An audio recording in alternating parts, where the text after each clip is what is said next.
Hey, good morning, you guys. How's everybody doing?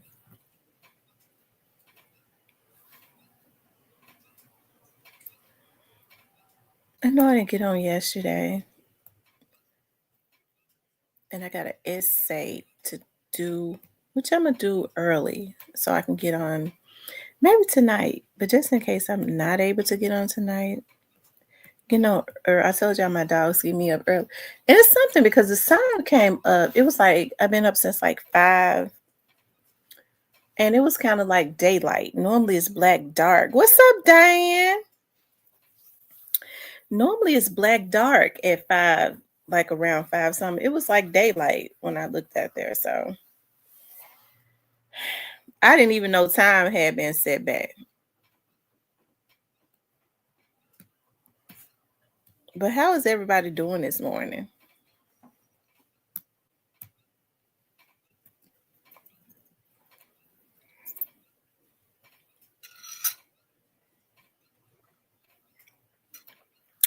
Hey, your choice towing. How has business been? How has business been?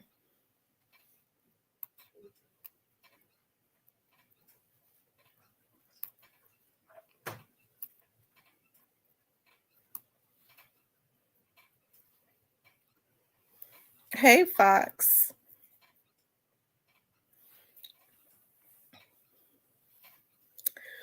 I was looking at the news, like the robberies. It seems like the robberies in Memphis has gotten worse. But it's not because like people are starving. It's just because um I mean I think it's got a lot to do. It's been steady. Well, that's good. I think it's got a lot to do with be quiet with drugs. I think it's got a lot to do with drugs. So that's what I think.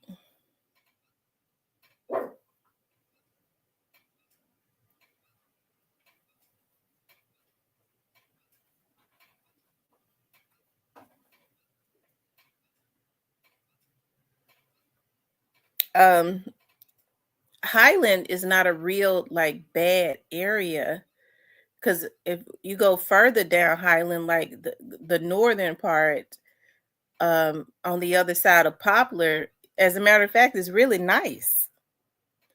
And I was looking at this lady, this old 74-year-old lady was out um walking her dog. Let me show y'all this. Y'all, these people have flipped. And this ain't got nothing to do with them taking EBT or nothing. This right here got everything to do with a motherfucker being low down. I said I was gonna control my cussing.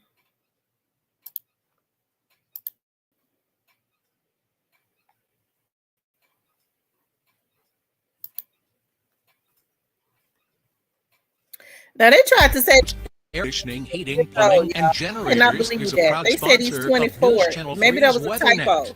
Schultz, family-owned and operated, serving the Mid-South since 1958. For the best customer experience, let our family serve your family.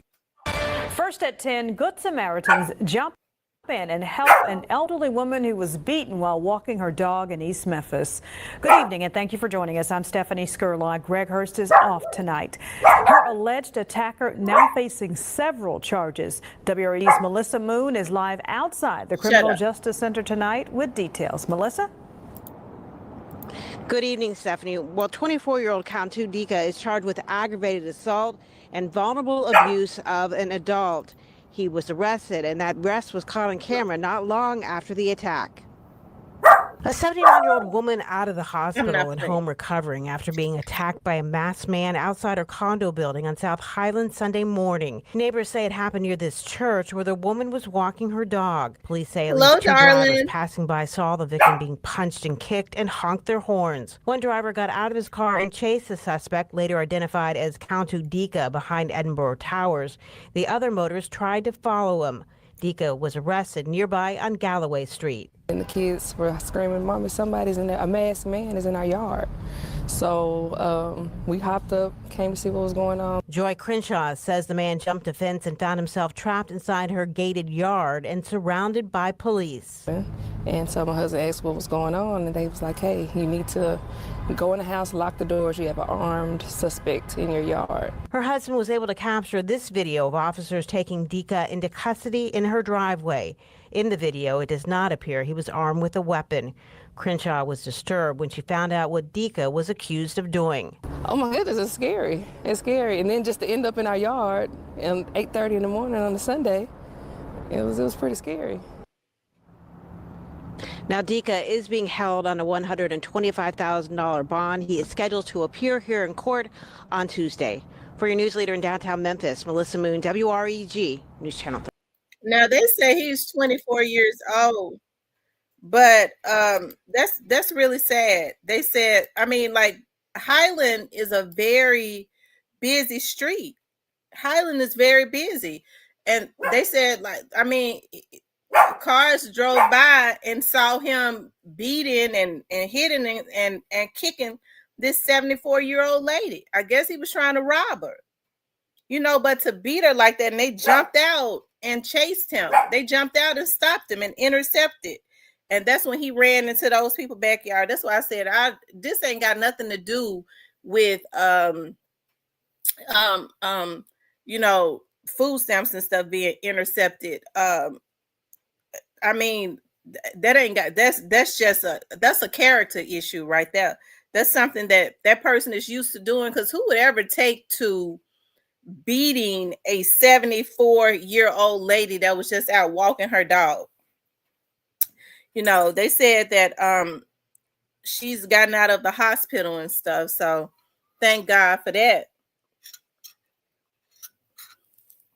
But that's sad. It sounds like to me that's a drug issue. You out there with a mask on with all these cars driving by, stomping and kicking and beating a 74-year-old lady that was just walking her dog. So it's stuff like that I have issues with, when people say, well, you know, it's because they took the SNAP benefits. No, people that that really need their SNAP benefits don't resort to going and beating and killing and hurting and beating 70-something-year-old women that are just out walking their dogs.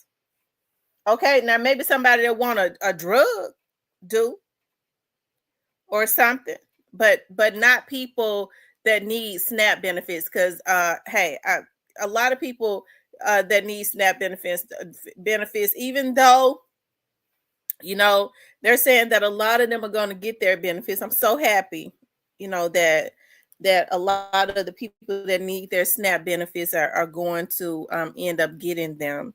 Especially because y'all know I have a heart for like seniors and children. That right there is what that did that to that old lady. That's garbage. And so I have issues when people give excuses for when people do stuff like that. Hey, Memphis 10, when people do stuff like that. And so when they said, well, you know, them thugs, them street dudes, it's a lot of thugs and street dudes that would never resort to beating a 74-year-old woman. That's a different caliber right there. I won't even say a drug head, because you got a lot of drug addicts that won't do it. That's why I say it's just a character issue. That's just low down and dirty. But I mean, it probably is motivated by drugs, but you never know. Because it's a lot of things people blame on drugs that I've seen drug addicts that would never do. Okay, so that's why I say it's just more than likely it's a character issue. People need to be held responsible for what they do. They did give him $100,000 bond, which is good, because he could have killed that old lady. And I'm so happy that the Good Samaritans in Memphis didn't just drive by and pull out their camera and say, ooh, look at him stomping that old lady, and took their video out. They jumped out and did something and got him off of that lady. And I'm so happy, because he could have killed that old lady.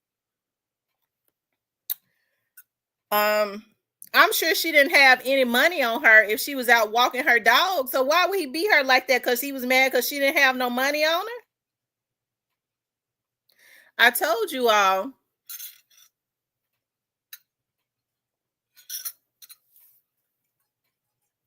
That's right. If you see something, do something. I don't mean no harm. I'm not going to ride by and see a man beating a 70-something-year-old woman. I'm going to call the police. But see, I carries. Sometimes you might have to go ahead and I mean, use that car as a weapon. Okay, you might have to go and use your vehicle as a weapon or something. Okay, when he a tire on top of his head, he'll really, you know. So, but like I said, those were some good Samaritans. But I mean, y'all, Highland is a very busy street, isn't it? Your Trust Towing. Highland is very busy. So it's something wrong with him we know it's something wrong with him to be out there on Highland stomping and kicking an old lady with a mask on trying to rob her. As busy as that street is. But you know, somebody did that to an old man and he died right there on Union at the Tops on Union in the parking lot. They beat him to death and he died. After he came out of the Tops, he was like 70 something. They would be at least scratched up if I could get. I'm telling you, when that man jumped out, he ran from that man. That's how he ended up in them folks' backyard. See, he want to beat up and stomp and kick a 70-something-year-old woman. He said, Miss T, I know I got such a habit of saying, okay, I don't know why.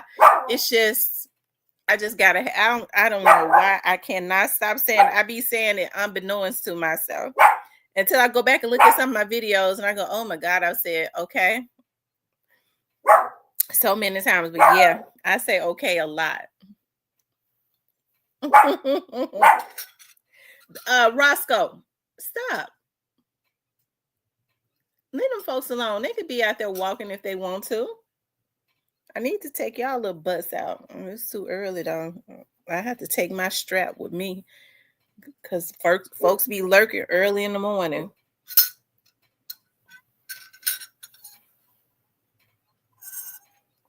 It says, I say, child, my granddaughter is trying to shame me out of it. I say child all the time to child. I used to have it bad about saying honey baby child. And that's what I used to hear my aunts and stuff say, honey baby child. I tell you, the stuff that we pick up on, like when we're kids and we carry it, but okay is something I just picked up on as an adult. Because I don't think I said okay a lot.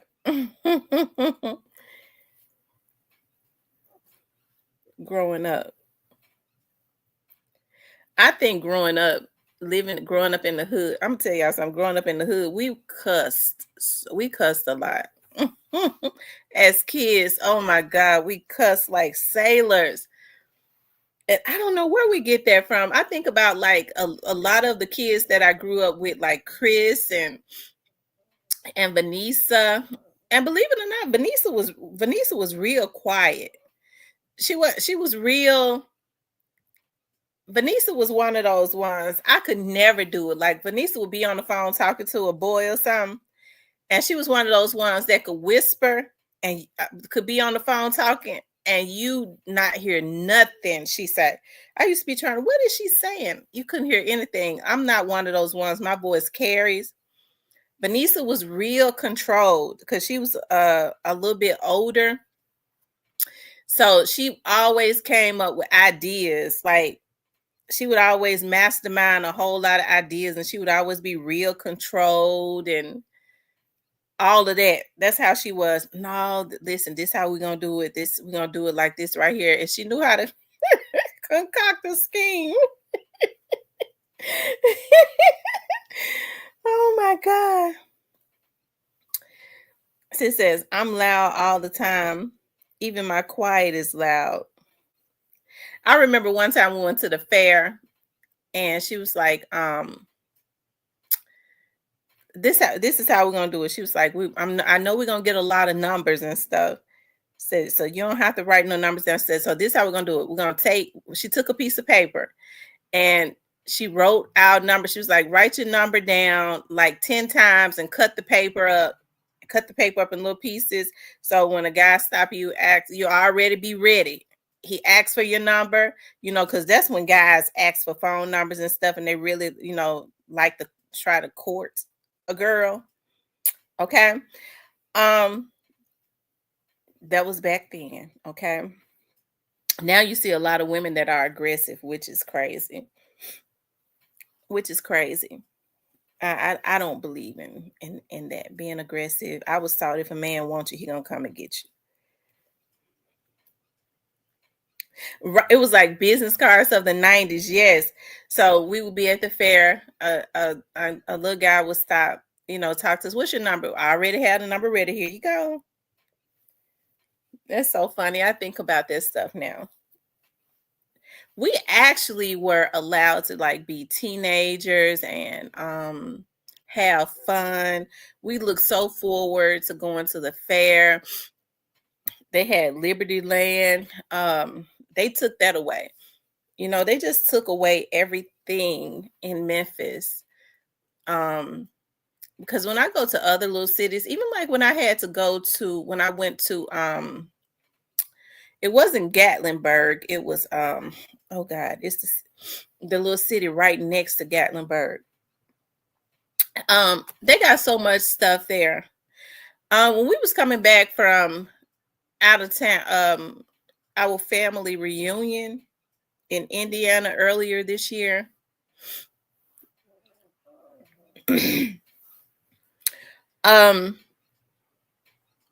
We stopped in this little town to eat called Evansville, Indiana.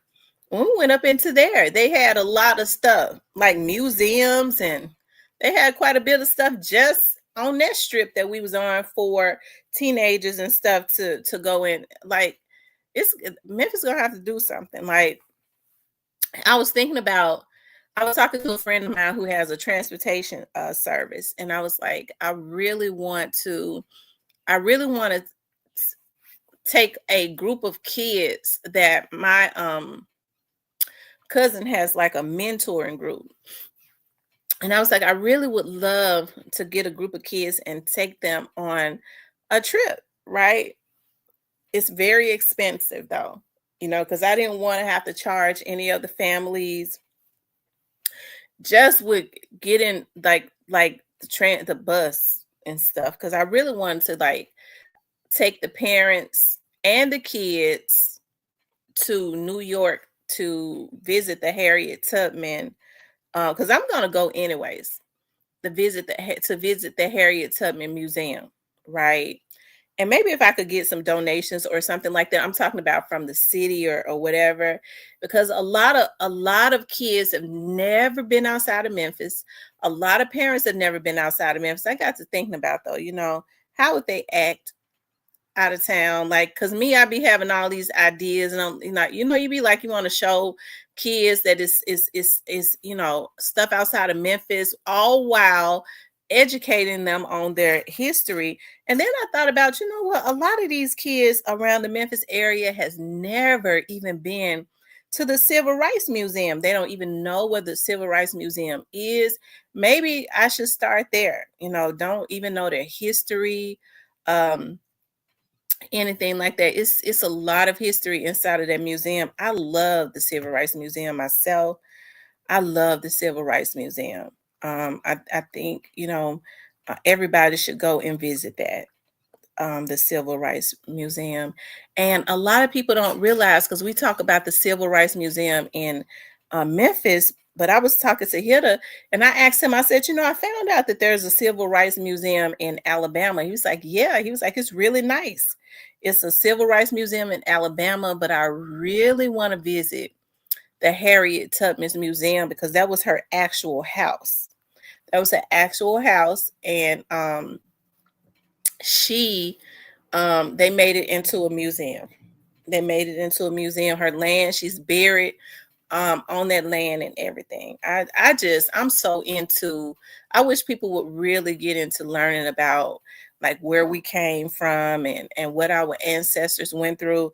A lot of people don't know that Harriet Tubman I'm so fascinated with Harriet Tubman and Sojourner Truth.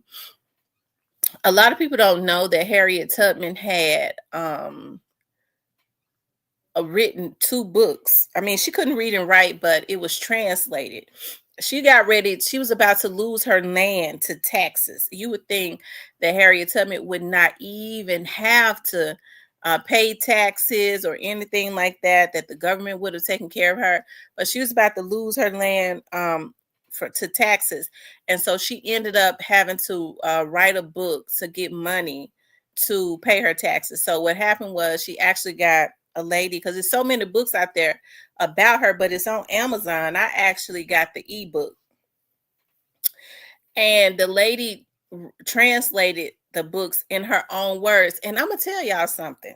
Even though, you know, they swore to secrecy and all of that, when they were doing the Underground Railroads and all of that, when the person that was translated and writing co-writing that book with her in her own words, when they would try to get her to tell the secrets, she would go all around there. God was with us. We had an Underground Railroad. We had good white folks that helped. That's what she would say. We had good white folks that helped us. It was just God. That she would not go into deep details. Like, she took a lot of those secrets because they wanted to get, she would not go into telling names or anything like that. Swore to secrecy, and she did not do it. Even after slavery was over. I was like, wow, that was amazing.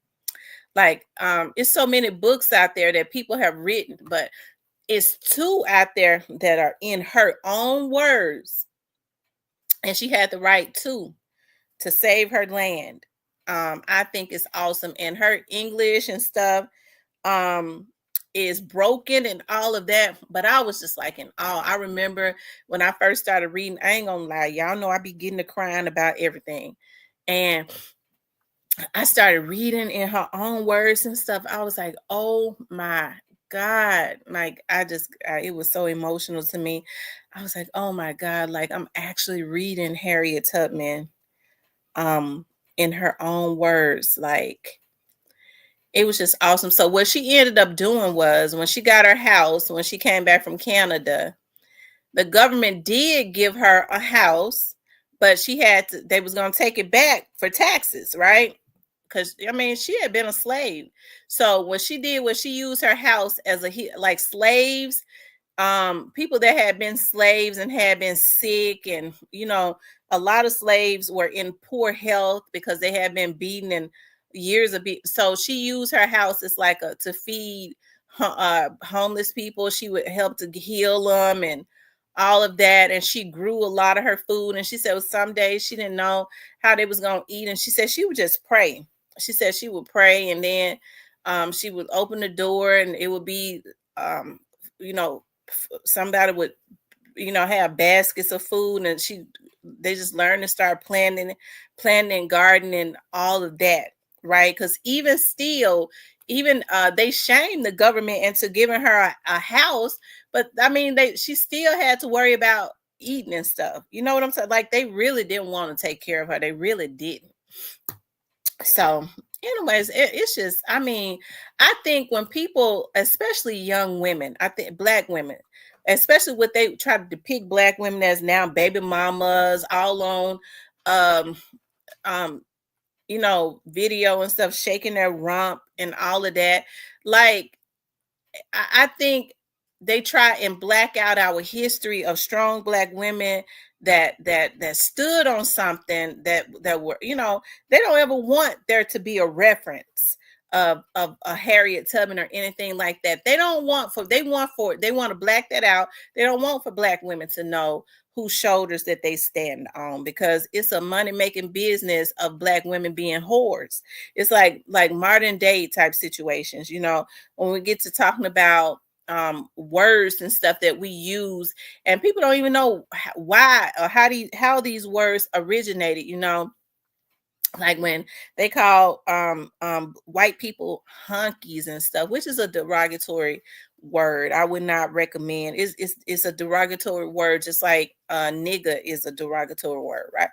But hunky was originated from them making black slaves into prostitutes, right? They made them into prostitutes. And so when the white slave masters or whatever was prostituting these slaves, when the cars will pull up, these white guys will pull up, they will honk the horn, honk. That's why they call them the honkies, right? So I really think that I mean, people need to. I think we need to, if we get back to learning our history, I think we could really build something. We could start building and have a lot of pride and start really building something again, like they did with the Black Wall Street, taking pride in who we are and where we came from. Just like other cultures, they have a lot of pride in their cultures. Black people will, hey, I think our community sells out. Okay, our community, after all that we've gone through, and a lot of the things that are engineered, and a lot of things that we still go through to get into office and sell out, is unacceptable. Okay, to sell out. I think though what we have to do is also start supporting the people that are willing to stand on the front line for us and stop being flattered. Our community like to be finessed. Okay, come into my community, stroke my ego, beg me, hug me, kiss me, even though I know it's fake. He ain't gonna do a damn thing for us, or she ain't gonna do nothing for us, but she finessed me real good, right? So we got to stop wanting to be finessed and start looking at the bottom line, right? What is the bottom line? And the bottom line is that our community is suffering. Okay, our community is suffering, and we have the material and the tools to come out of the suffering, but our mindset is messed up. Our mind, there's a sickness in the mindset as it relates to our community, and that's kind of what they wanted, because you talk about a community of people that God blessed with everything, like the dance, the vibrations, the swag, like everything. Okay, and so we get mad at the Africans because they come to the United States and they see the sickness in our mindset. Okay, we see how the Africans stick together, and they go, "We want no parts of that. We're gonna stick together. I'm gonna own the African shop for 5 years and make a lot of money and build a house back over in Africa and go home, and then I'm passing on to such and such, and she gonna own it, and this and that." That's what the Hispanics do. That's what the Africans do. And then was like, well, the Africans think they better than us. Well, their mindset is better. They stick together. Okay, we don't. We've been, our community in the United States has truly been messed up. There are no repercussions in place. No other community wants to sell out their community. They want the funds and stuff to generate in their community. Why is it that African Americans don't have an issue with selling out and don't want wealth to generate in our community? It's such a sickness. The only crime in the Black community is if you're trying to come up. Okay? That's why we get into higher positions and we don't look back. You know why? Because when people get into positions, if you see a good candidate, you need to support them. I say that all the time. Give $1. If we vet a candidate and everybody in our community gave $1, we could help that candidate. We could help to promote that candidate, because when you're out on a campaign trail, it costs money. So that candidate needs to get out there. People need to know about them. But what happens is a lot of these people with money, they go directly to the church. And I got to talk about this. They go directly to the big churches and pay the pastors. So now the candidate that would be good for our community, they're already blackballing them. No, well, Steve Cohen, he's a good white man. Steve Cohen already laid that money out to him and has promised them some type of contract. So whoever is going to be good for the Black community, that's going to help the Black community and turn around this corruption as a whole, has already been blacked out, because a lot of people believe and honor what their pastors say. I thought pastors were not even supposed to be involved as it relates to politics or to influence or anything as it relates to that. That's what I thought, because they're nonprofits, right? But it happens. And so, I can't vote for such and such. Well, he'll be good for the community. He's not bought and paid for, because the people that put money behind folks, when they get into office, they're going to do what those people say, because they've already bought and paid for them. They're not going to do or help the common people, right? They finesse you, right? And so, but no, you ain't got to do what pastor say, do, because, he a man of God. So, the man of God said he done heard from God. Okay.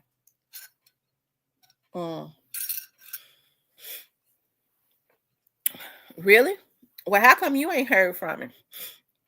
Well, he got it. He got an ear. God talks to him. God told him to tell us to vote for brother Senator so-and-so. Oh, okay.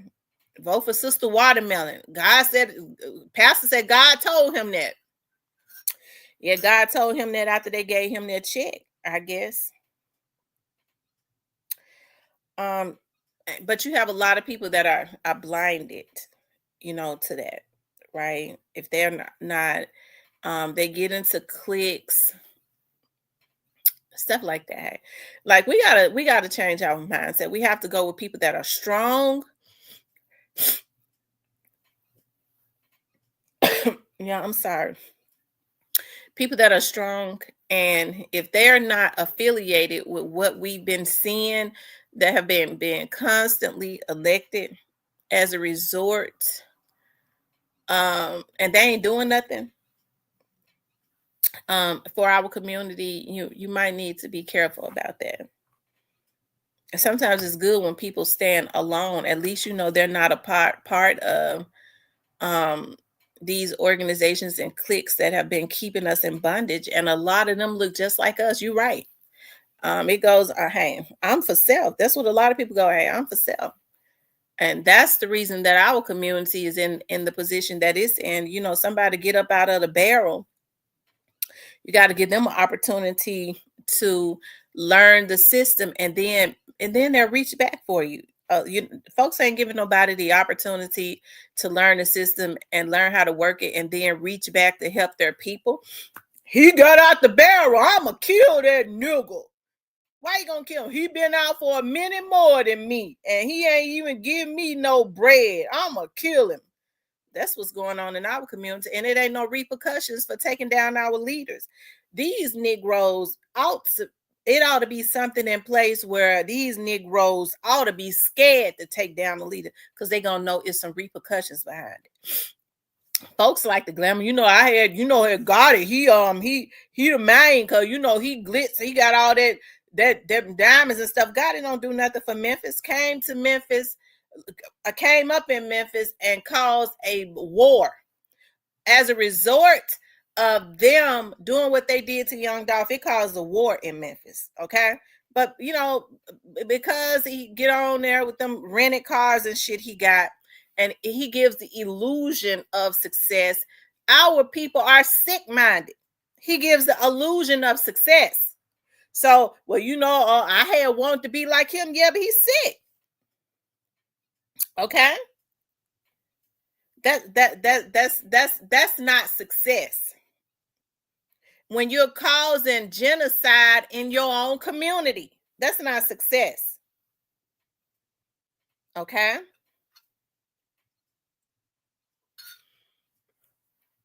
But it goes to show, like, I'm also learning, like, you have to you have to, I guess, meet people where they are.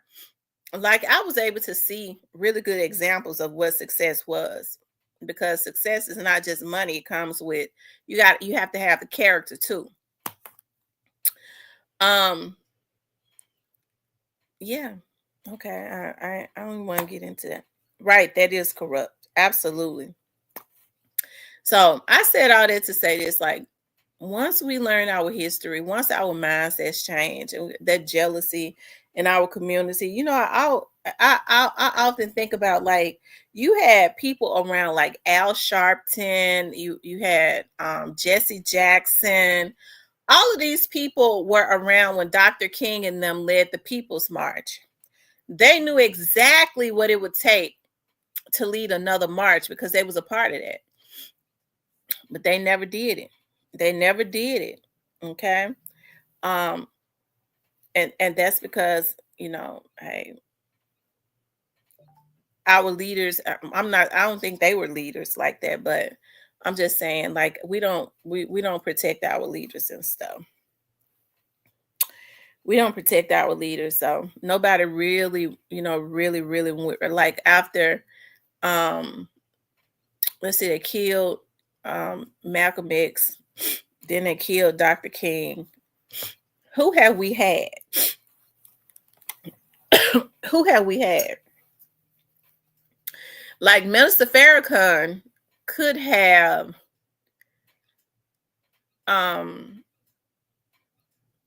Minister Farrakhan was cool. I like Minister Farrakhan. Nobody could ever make me not. I think Minister Farrakhan has spoken a lot of truth, but it was a lot of stuff. I mean, he didn't have he had a good effect, but not like a Malcolm X could have had. I think the stigma of the Nation of Islam taking out Malcolm X always, or people feeling like they were a part of it, always kind of stuck with them or something. But Minister Farrakhan spoke a lot of truth, especially in his older age. He's in his 90s now, I do believe. I don't know how his health is, but we know he's not going to be around another 90 years.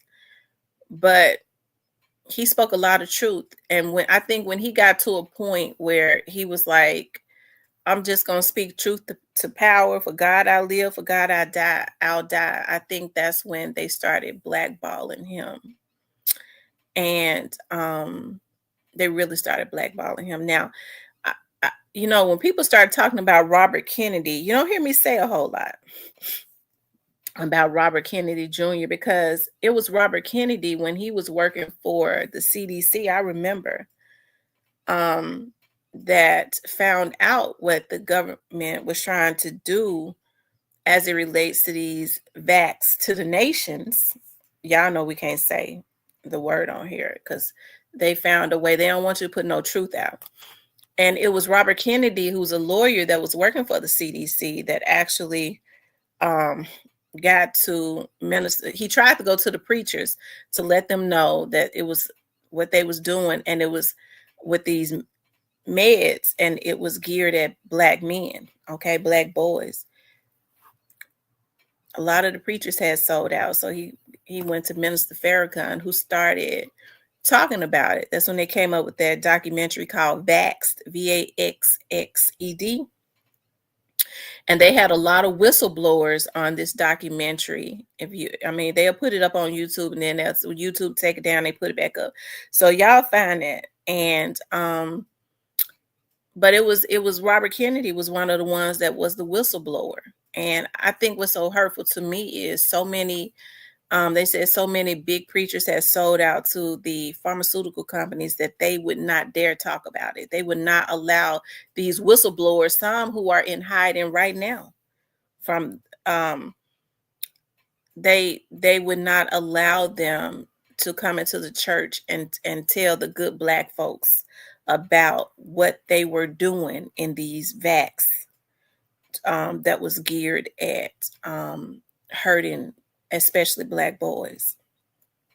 because a lot of these churches had already sold out and taken money from the big pharma companies. So it's really a sad thing. That's why I said we sell out for a damn donut, and if you put some sugar on it, you finish. They'll sell out they'll sell a lot of but it happens in our community because there are no repercussions behind it. There are repercussions in other communities, okay, and that's why they don't do it.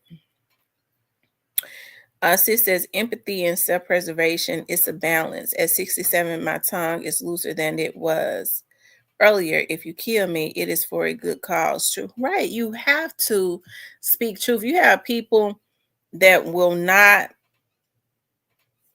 Yes, look that up. You have people that just will not say anything when they're at. My dad had always taught me. Folks always say, well, I want to. That's his son, the one that is in Trump's administration right now. That's him. You have people say, well, in our community, God gonna give me a seat at the table. He gonna put me before kings and queens. They be talking about people like the president and the senators. They call them the kings and queens, right? They gonna put me at a table. So what did you say when you sat at the table? You see all of the atrocities and the murder and mayhem in our community. You see the poverty, all of that. What did you say? I got there. I laid hands on him and prayed. Well, you ain't did a damn thing. You got your ass you had a seat at the table and you didn't try to help your community. You didn't speak up about the issues in our community. These things that are being engineered, okay? You didn't speak up. You didn't say nothing. And so my dad used to always say, when you get a seat at the table, what good is having a seat at the table if you ain't going to say nothing? Okay? People are afraid to say something. My dad said this rich white guy once told him, he said, this rich white guy told him, he told him, African Americans, when because we've been taught not to, I just want a little bit, except for when it comes to us, we'll try to take everything we can from another black person who ain't got no more than you. Yeah, I got over on that bitch. I got over on them. It's a hustle. We try to hustle each other. That's why when I see people with a hustles, they got to, they like to try to hustle people. I don't fool with them because I don't want to have to cuss them out. Okay. So, anyways, my dad said this rich white man told him when we get blacks, he was a philanthropist. African Americans, and they won't tell us, they won't ask for what they really want. He says that they'll, need $15,000 and they're coming there. Well, I ain't gonna be greedy. Just give me $7,500. And that is the issue when we are sitting in front of people that can really help us. But you got to have a plan and stuff. Ask them and tell them what you want, what we need when you get at the table. Well, God, so I ain't gonna ask for too much. No, you got a seat at the table. You better tell them this is what we need. Okay. And it ain't going to work unless we have it all. Well, I just got to be meek and mild. Just give us a little bit of it. No, he got the ability. It ain't going to hurt him to give us all of it. But when we get in front of each other, we trying to take everything from each other. Yeah, I left that bitch broke. And so our mentality too. Okay. That's right. Practice your 3-minute pitch. Our mentality too is a lot of the reasons why we're in the situations that we're in. We'll sit and we'll watch somebody. I'm going to figure out how I'm going to take them down. Okay. We sit and watch and try to figure out how we're going to take down another black person that we may be intimidated by. If you're sitting up mad at somebody that has not violated you, especially on this YouTube that you don't know, you never met, you probably got a mental illness. I'm not going to go in somebody else's vlog that are not violating. okay, and be mad at them for their beliefs. That would make me crazy. Okay. And so that's why I say, I in our community, it's a sickness. Like our people need some repair so bad. And you're right. A lot of the blacks that get out, they already bought and paid for. So when they get into office, they're not going to do anything for their community. They're going to make you think it. They're going to repay the people that gave them the money. And ain't nobody looking like us got a whole lot of money like that. So yeah. So who do you think they're going to be loyal to? See, what a lot of other communities that are, because it ain't just other communities that are crooks. It's a lot of black people that are crooks. Okay? What we got to do is we got to be honest about it. It's crooks in every race. Crooks and thugs in every race. And so what I think a lot of these thugs and other races have realized is that they can take advantage of the black community a whole lot better if they put a black face in the place. So if you get a damn cuckabug head and put money behind them and put them in office, they could do way more than a racist man could ever do, because they can they could be behind the scenes and put a black face in the place. And we can't be saying, well, that person is racist. We can't say that because they black. As a matter of fact, we ain't gonna say nothing because we're gonna be so happy that it's a black face. Well, yeah, I know they doing this to us. Well, he did it one right, but he black. We gotta support a black man. They figured that out. If they've kept us out of certain positions and they finally, if it's a historical thing to finally get a black in there, they could do all types of shit through that black person, and we ain't gonna say nothing. Okay. And so I think it's a darn shame that we as black people don't have enough pride to say, no, I'd rather not have the position. If you think you're going to use me to further hurt our community, especially with our ancestors and all of that has gone through, it ain't no pride in our damn community. Okay. People do things bad because they are bad, not because they do it because it's a character thing. Okay, it's the content of their character, not their because I'm gonna tell y'all something.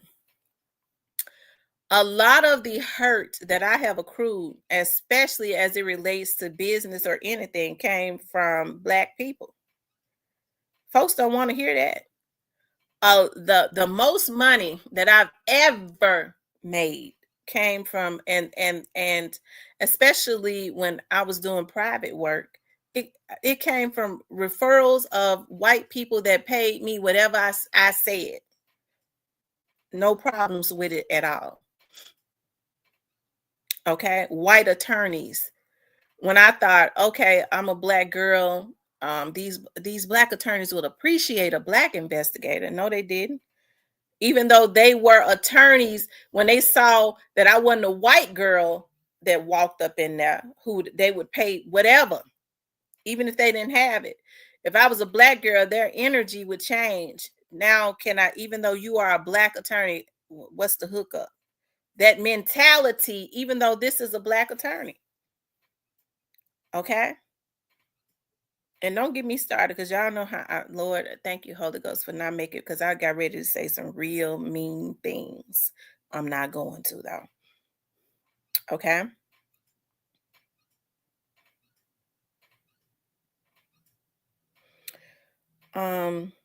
Confirmation bias without critical thinking would twist your mind. Absolutely.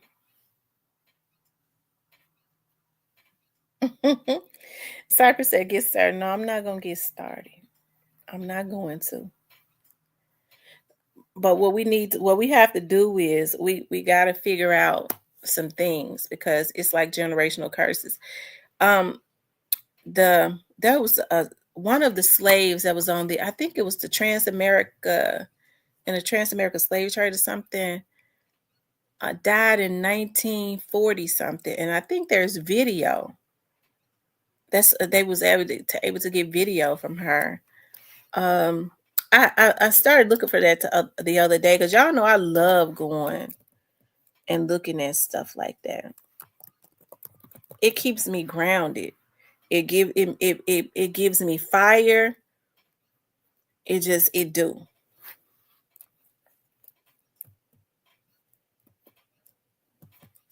Hold on.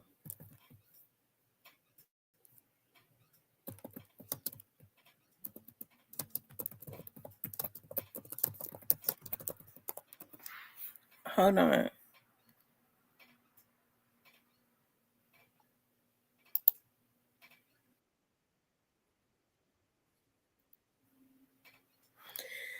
See, y'all, it's stuff like this right here.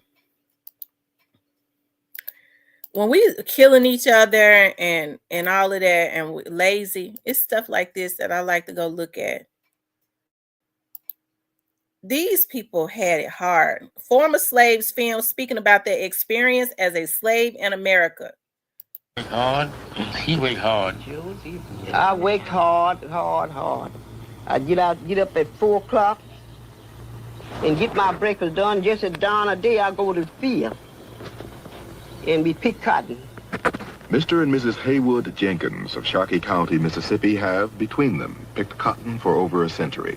My boss man came along. He says, Ray Jane? I said, sir. Says, I say, when you wash? I said, I washed last night. He said, I don't want you to do that no more. That's my agent, you know. He says, every Friday morning or Friday evening, you wash. And let all the children stay there with you until you get through. When you get through, then y'all can go back to field and wait. Now, the agent was mean, some of them. Some of them was mean. They want to hook the colored people. And that time, the white man come along. He says, hey, but you ain't in the field yet? He just had started plowing. He said, yes, I just not had to eat my dinner. God damn it, you ain't doing a goddamn thing. Says, God damn it, I ought to take this damn stick and frail the hell out you. He said, no, sir, if you frail the hell out of me, goddamn, I frail the hell out of you. It make me feel bad if I was under them, you know, how mean they was to treat us like.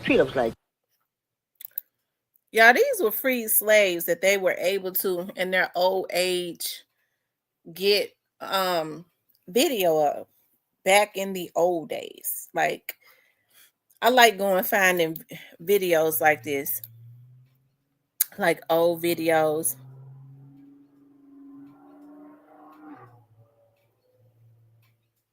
Okay.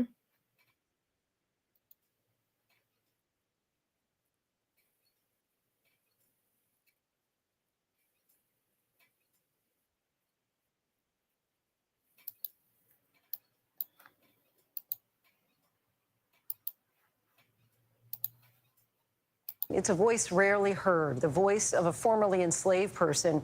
Few know that in the decades following emancipation, interviews were done in an effort to preserve their stories. And in tonight's Prime Focus, you'll hear some of what they said as part of our partnership with the 10 Million Names Project. ABC's Alex Brachet brings us their stories in their words. I want you to tell me how you got your name. I got my name from President Jeff Davis. He was president of the Southern Confederation. He owned my grandfather and my father. My grandfather was a blacksmith, and my father had learned how to write a little bit in Richmond, Virginia before he brought him down here. You're listening to the voice of a formerly enslaved American, a man by the name of George Johnson. This rare and historic audio interview was recorded in 1941, almost 80 years after Mr. Johnson gained his freedom. He and his family worked on a plantation in Virginia owned by Confederate leader Jefferson Davis, a staunch opponent of abolition. In the interview, Johnson recalls a day in the life as an enslaved person. Did they drive the slaves down there in Davis's Bend very hard, or did they work them reasonable? Reasonable. You know, Master Joe give much as another boy. He still call him Master Joe. Boy was chopping cotton. boy didn't kill, but you gang, you understand? He come to hook the boy kill, you understand? That's the house of Mark Youngwood. And that's what's the trouble, son. Say, Mr. Don't hook me, crowd and kill the gang. Audio tape interviews like this are striking and uncommon, but are actually part of a long legacy of Black families, communities, and institutions, including historically Black colleges and universities, that lead the way in collecting and preserving the oral histories of the formerly enslaved people in the 19th and 20th centuries. In the 1930s and beyond, technology allowed some of these interviews to be recorded as part of both federal and independent projects. The details are often difficult to hear, but they remind us this history happened not too long ago, with names, faces, and stories. Do we know roughly how many of these recordings exist? The recordings are relatively rare, but the recordings come from a much larger and really important and in many ways unsung collecting effort that took place. In terms of audio technology, most of it was not recorded by audio because the technology didn't exist, at least in any kind of widespread accessible way when most of those were conducted. So it's really just a handful of audio recordings we have. In 1974, a woman named Celia Black, at the age of 114 years old and shortly before her death, recalled picking cotton in Texas as a child born into slavery. I didn't have to pick cotton or nothing. I didn't do nothing but work in the field. Worked in the field, oh goodness. Me and my husband would go out west and pick cotton. Go out west every year. We been this year going out there picking cotton. One of the things that kind of struck me, that you have an interview recorded in 1974. For some Black Americans, I mean, they're one generation removed from slavery. In some ways, we think of slavery as ancient history. And if you think about it, they're right. Like some African Americans are 1-2 generations removed from slavery. And that's why I say our people need repair, because it's almost like a generational curse, that mindset. I'm gonna try to destroy this person. I'm gonna try to do this. It's that plantation mindset that a lot of our people have as it relates to us. We think of it as something that happened a very long time ago to people we couldn't possibly have known. I was 6-7 years old in 1974. So it's kind of amazing that we were alive at the same time. I was alive at the same time who was someone who had been born enslaved. Alex Haley's Roots premiered on ABC just 3 years after this interview with Celia Black. What's your name? Kunta Kinte. Alex Haley came into his work, Roots, what became Roots really, through his grandmother's stories. So we're really talking about oftentimes great-grandparents at this point in the 70s. Dr. Kendra Field, chief historian of the 10 Million Names Project, and Harvard professor Vincent Brown explained how these recordings illustrate an enormous preservation effort. The firsthand accounts shedding light on the darkest chapters in our American history, yet also revealing incredible African American strength and survival. Didn't you have some entertainment, doing a dancing or anything? Oh, I used to dance, but I don't do it now. No, I don't dance now. I try my best to serve my math.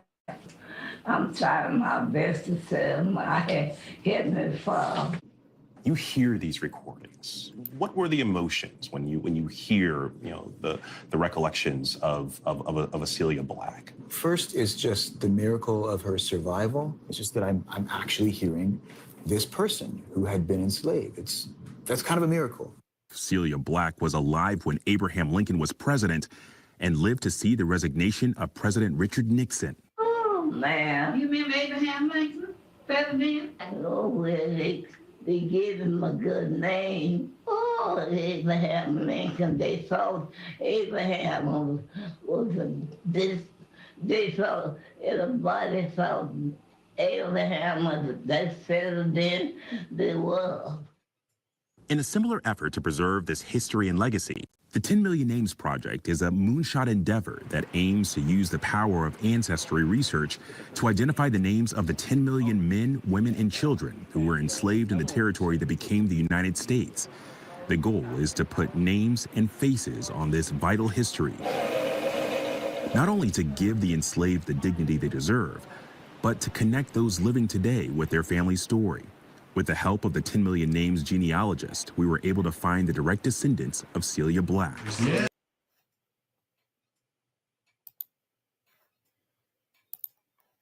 Okay, you guys. Hey, that's the type of stuff that I know people might call me weird, but that's the type of stuff I like doing in my my downtime and stuff. Right. I think it's so empowering to go and find that. Just listening to this lady that had been on the plantation, hearing her voice, all of that. She lived to be 100 and something years old, 117 years old, right? Now you think about, now those slaves ate the worst of the worst. That's why we know they're putting something in foods now. A lot of people are not living to be that old. They was eating hogs and stuff now that they claim that's killing us. It's something that they're putting in the food and the water, right? But I would suggest that Black people go, and all of this stuff is over the internet, and dig up your history and look at your history. You won't have time to hate on another sister or brother if you go and try to figure out who you are and where you came from. See, when people are jealous of other people, it's because they feel like that person has something that they don't have or can't have, right? Me, myself, I've never thought like that. I might be a lot of things, okay?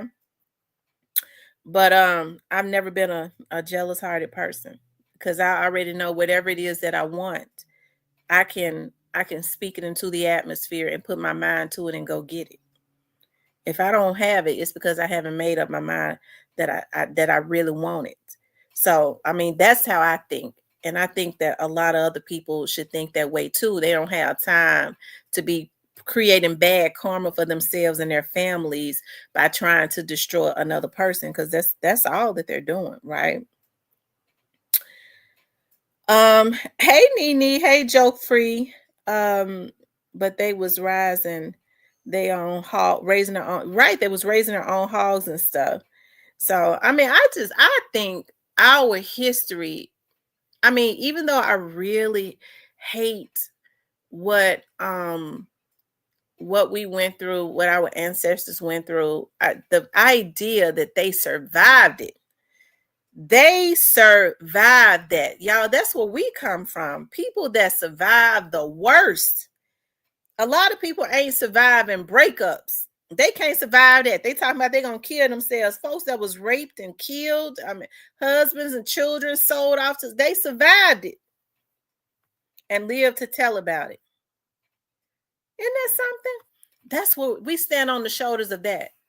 So we talk about Dr. King dying for us, but we had so many others to die for us too, even before him, that he was just one of the ones that was recorded. And I'm not taking anything from Dr. King, but there were so many others that they wrote out of history because they dare not want there to be a reference of Black people rebelling for their freedom, coming together and rebelling, because they understand that unity, if we ever unite, it's all downhill.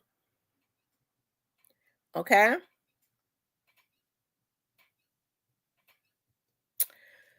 We depend on them to do too much for us.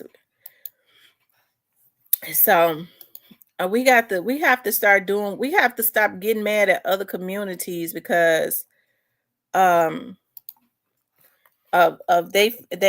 because they unite. Okay, hold on, y'all.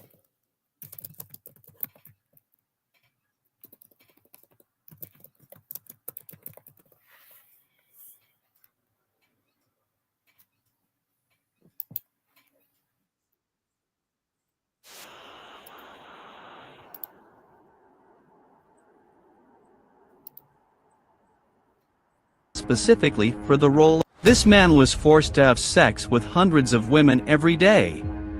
And the worst part was that he could never say no. Known as Padasika, he was the slave bought specifically for the role of a breeder. Because he stood at 2 meters and 18 centimeters tall, they believed his children would be strong. He was highly intelligent and obedient. As a result, while the other slaves worked in the fields and performed heavy labor, Padasika had the role of engaging in relations with hundreds of different women every day. As Padasika's children were consistently born strong and healthy, he began to receive increasing privileges. He passed away in 1958, leaving behind over 200 children. This man was Now, I know a lot of people may say, oh, you know, if they got a twisted mind, this man had to be obedient. He was a buck. He was a buck. And so to use somebody to have sex with a lot of slave women so that they can have strong kids, they felt like to put out, that's torture, to put out in the field and to be able to sell for more money. See, when you got a messed up mentality, your mind can't go past that man was having sex with all them women. They don't think about the torture that man had to go through. He had to be obedient, and if he didn't produce, probably the beatings he got. That's why I say our people need repair. Okay. Yeah, I love this. I love learning about this stuff so much. I do. If you ever figure out where you come from, you'll know where you're going. Yeah, here's a slave owner. This is a slave owner. Again. Hello, folks. How you feel? Good this morning? Hope you do. I'm trying to get on my feet again. Feel pretty good. Thankful it's as well as it is. Oh, boys, I'm pleased to see you. I don't know where you come from, but I give you all the welcome I've got to offer you. And I want to tell you that I'm living on the same ground that I've lived on for 75 long years when I come here as an 18-year-old bride. I went to Washington 50 years and a little more ago. I saw all the people around there and been with the presidents.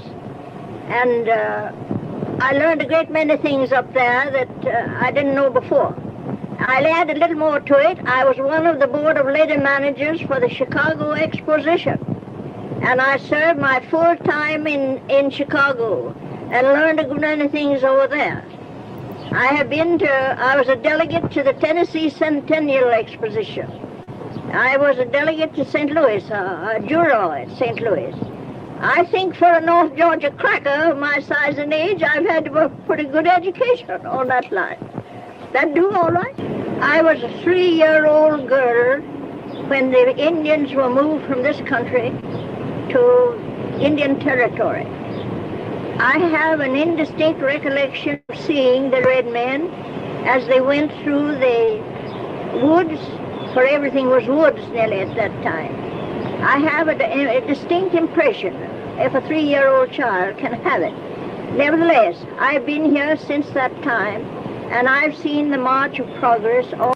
So basically, they stole, she's saying they stole the Indians' land. She was 3 years old, and they went through the woods, and she said, I've been here since then. So she's saying they stole the land. Let's see. She was a slave owner. That was in 1929.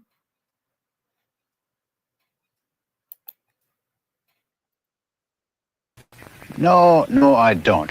Because when a slave... If he thinks slavery was immoral. No, I don't. Slave owner. Because when a slave came from Africa, he couldn't speak the language. He was totally untrained to do any job at all that would fit in with the civilization. Someone had to take care of him. Someone had to take care of him 24 hours a day. And it's pretty hard to do that unless you owned a person.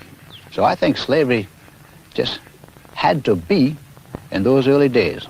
Mr. Hasty, what was life like in those early days? As far as the colored people were concerned, I feel that they were a good bit happier than they are now. They had less in the way of material things. But I can remember back in their 20s, when I was a small boy, they were always singing at their work. They had a great sense of humor. If he thinks slavery was a Now this is that's a sick slave owner. Now he said they seemed happy to be owned and beaten. They were singing their troubles away.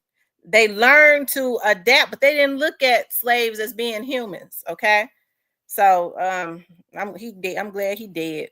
Okay, so that was back in the 20s. Hold on one second. Let's see. But he has breeded that sickness down through the years, I'm sure. Let's see. And listen, I don't mean no harm. When folks say, well, that's mean for you to say, let me tell y'all something. Some people have to die for a generation to come out of bondage.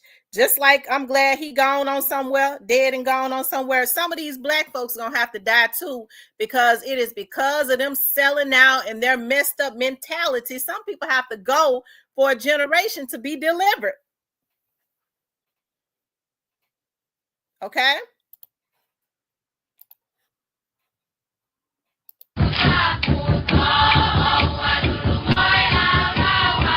Now, these are interviews with slaves that we got to see because of lived. They were old. My name is Isa Mosley, raised up an old time by mother. My old master and mistress raised. My master was named Louis Mosley. My mistress was named Blanche Mosley. Well, are you ready for me to talk? Well, that's fine. And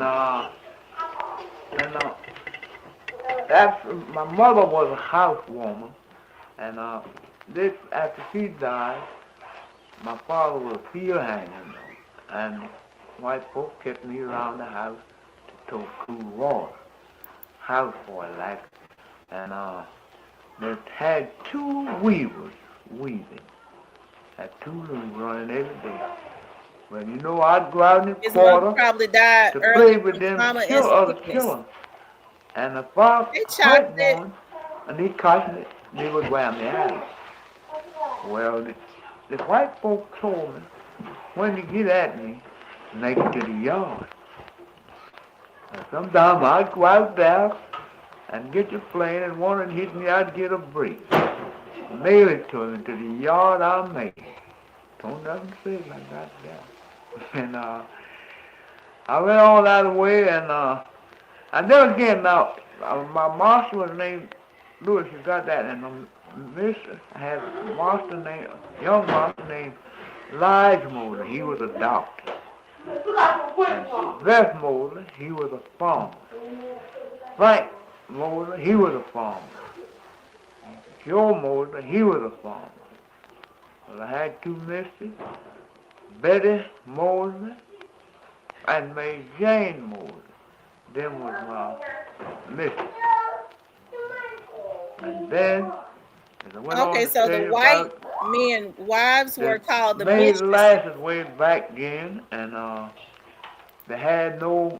That's something. So master's wife was called the mistress. That's something. Y'all, isn't that something? Because now when a man cheats on his wife, I wonder how that happened. They call the person in an extramarital affair the mistress. That's weird. Master's wife was called the mistress. Back then, y'all hear the slave man, he said master and his mistress, which was the master's wife, they called the mistress. That's something. And now in y'all see how that works? I wonder how that happened. And now when people are having extramarital affairs, they call that a mistress. So back then, the slaves called the master's wives the mistress. I had mills like got made wood, had carpenters made wooden mills. And they grind that lashes, and they had to be killers to make it in, you know, had to point the killers on.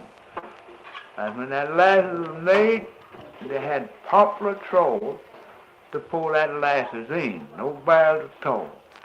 I never see a bar long then, nothing but trawl. And when you get your lashes made, they had plank to cover them trawl. Oh, what cover.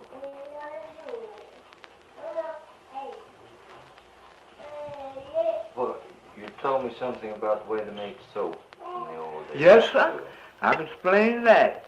Now, I was large enough to tote water to the soap maker, put on the ash hopper.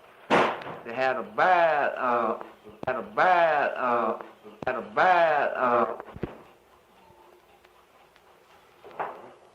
you ready? You're telling about soap. He telling them how they made soap in the old days. Now, when I was a boy, they used to make soap. Well, I was large enough to tote water to the soap maker to put on ash hopper. Now, they didn't have no bag. They had bowls, you know, and their bowls coming that way, you know, that way. Bowls is fast. Well, on each end, they lay some crossway to hold ashes. And then I'd tote water and put on that ash hopper for the soap maker.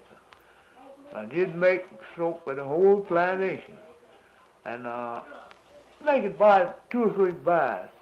And long then, Captain, I ain't seen no bar soap. The mother had some, but I never seen none. And they had something dug in the ground, a hole, deep hole, and walled up on each side of the plank. Well, it's about 3 foot deep, I reckon. Now I can come out about 8 or 10 foot long. Well, they tan leather. They'd lay a bark down in that hole, and then they'd lay a hide over that bark.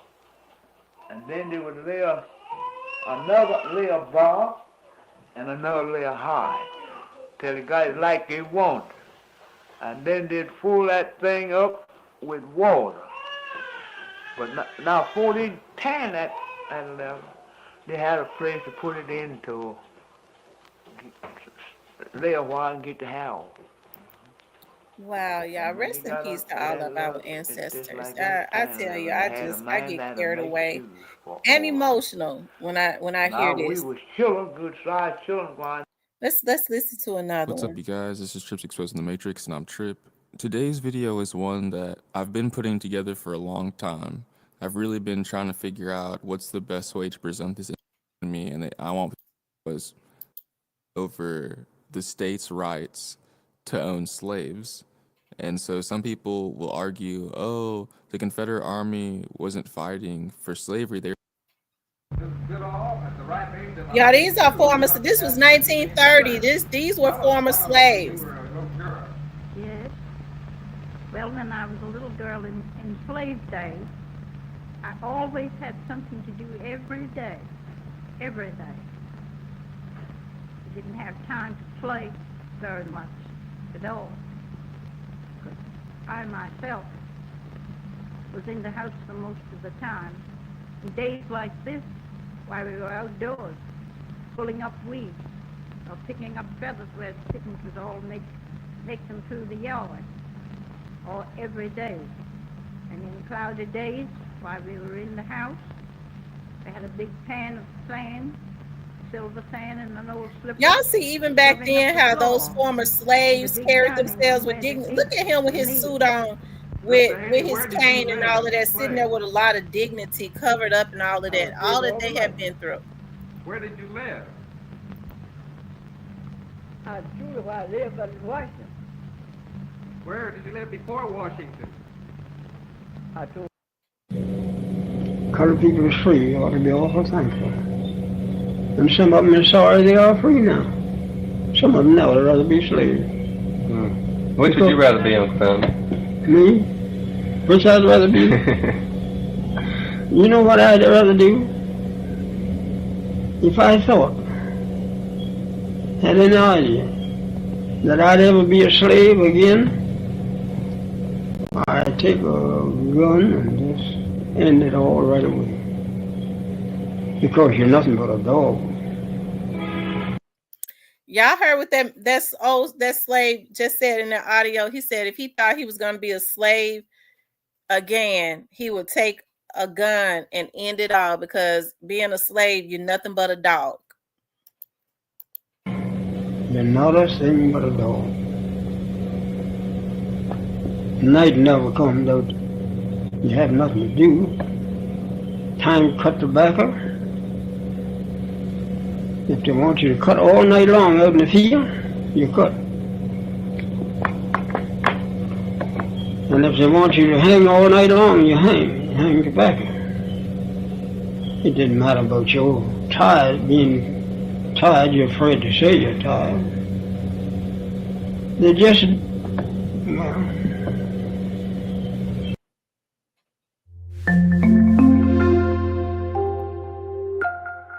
remarkable discovery. Anyways, I don't know what happened. Okay, so it was only a minute.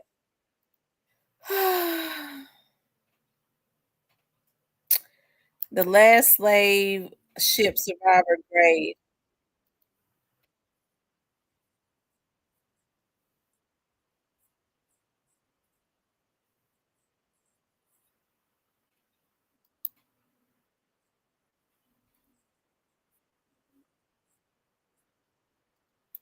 Oh, wow.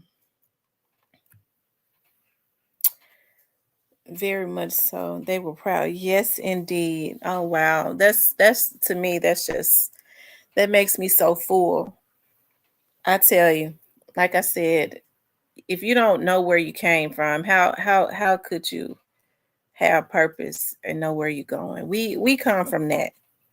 And even still, after they was free, they were proud people. They were, they were beat into submission, but they kept their families and stuff together. And, we think about the books were made to, I'm trying to understand how Master's wife was called Mistress, but now when there are extramarital affairs, it's called Mistress, the Mistress. That's really weird.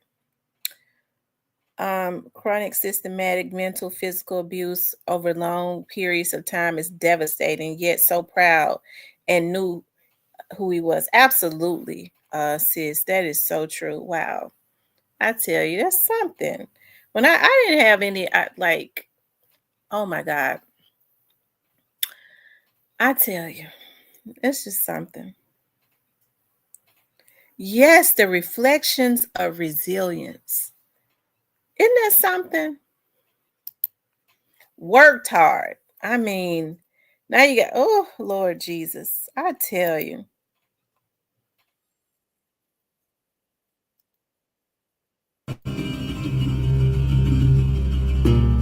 They started doing these projects and stuff and finding former slaves like right around the 30s and the 40s, whenever they started being able to do like videos and stuff before they died out for history. And I'm so glad they did.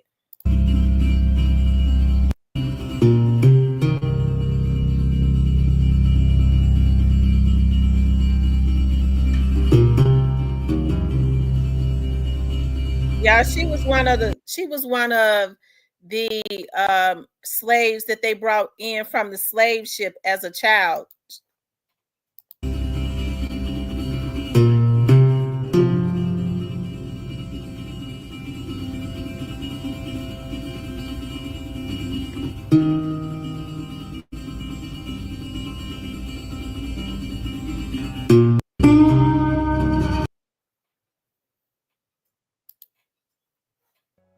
All that I know, they teach you to mind your master and your mistress.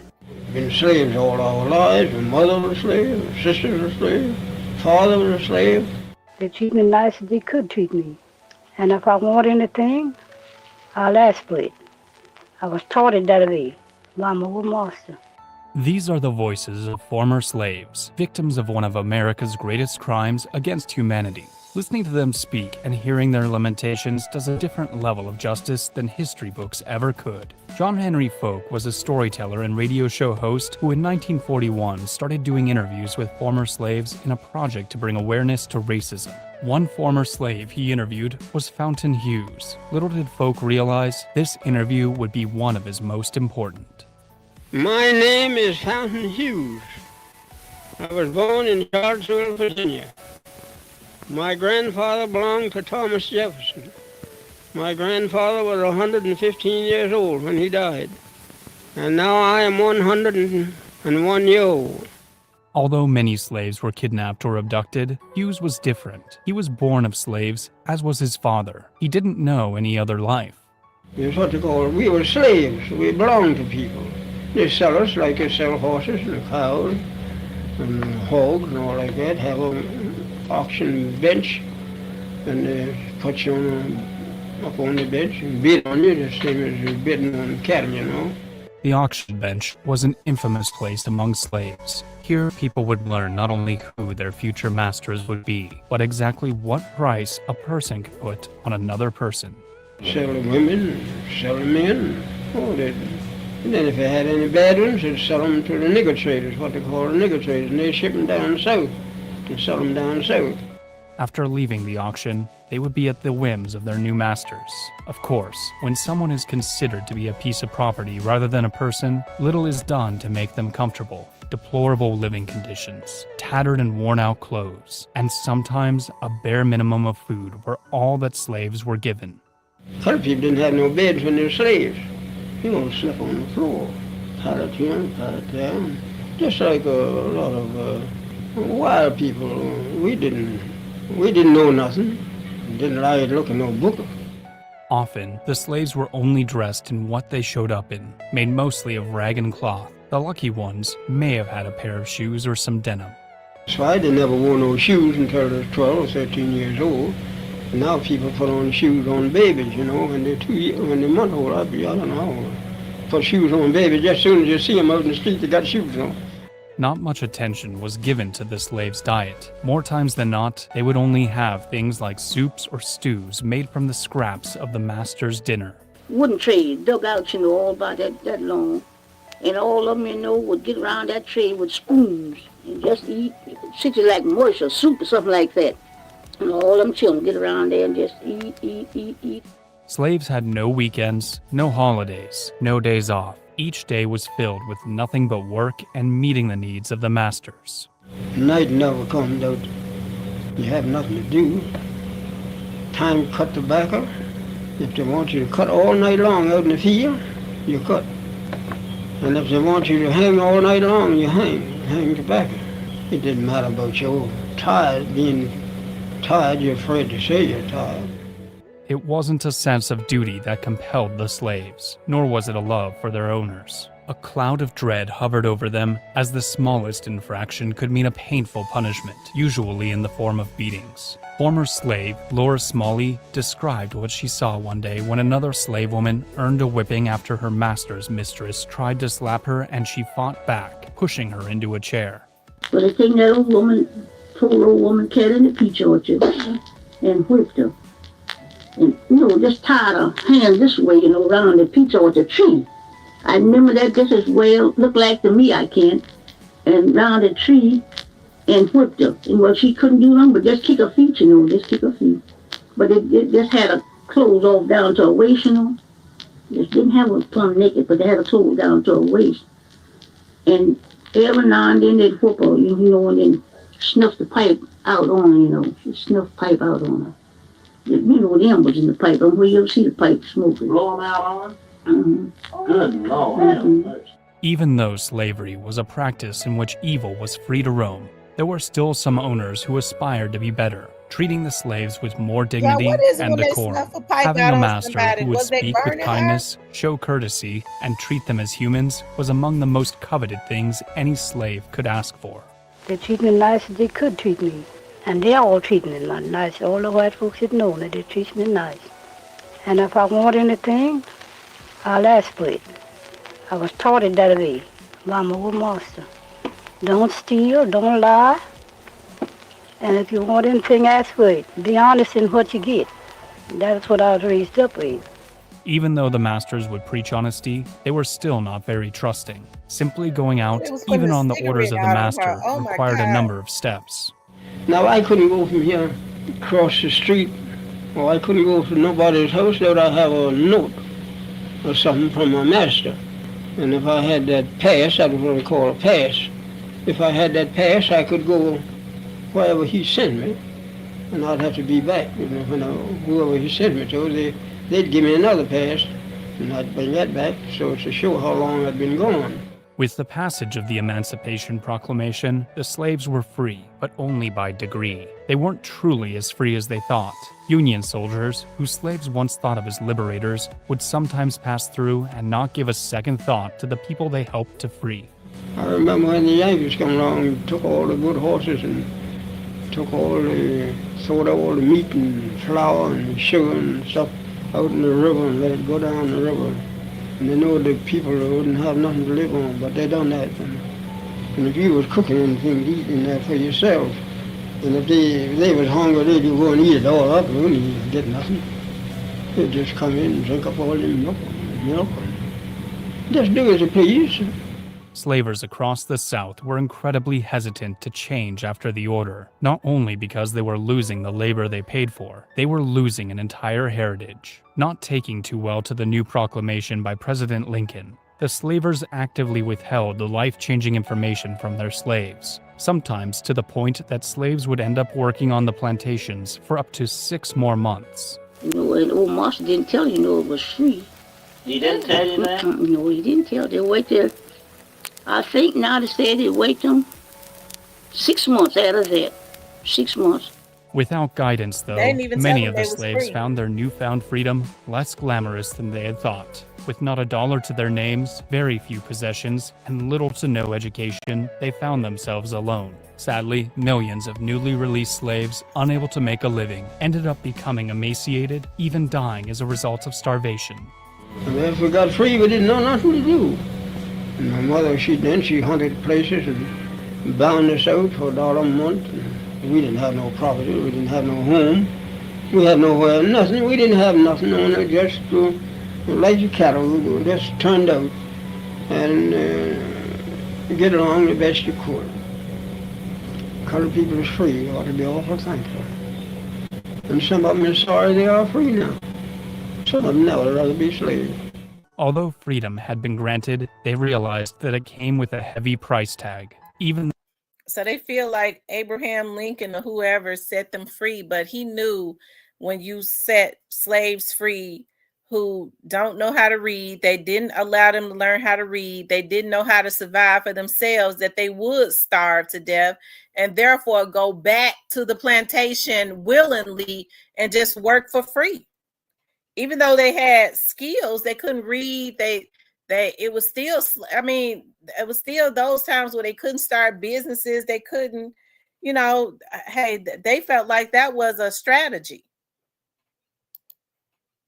No slavery And yet we meant look at him as being one of the best presidents, right? hard work and beatings. It also meant having food and shelter. Mom and them didn't know where to go. You see, after freedom broke, just like you turn something out, didn't know where to go. They just where to stay. Didn't know where to go. Turn us out just like, you turn out cattle. I say, didn't know where to go. The slave's freedom was met with mixed emotions. Fountain Hughes was asked about how he felt about his freedom and whether or not he would rather have been a slave again. His answer was haunting. You know what I'd rather do? If I had any idea that I'd ever be a slave again, I'd take a gun and just end it all right away. Because you're nothing but a dog. This period was one of the darkest times in the history of the United States. But even though slavery was eventually abolished in the States, it is quite a different case worldwide. From forced labor to human zoos, or areas of the world where visitors would travel simply to gawk at the local indigenous people. Whatever its form, though, the voices of the slaves matter, bringing to light the sad truth that slavery is not dead today.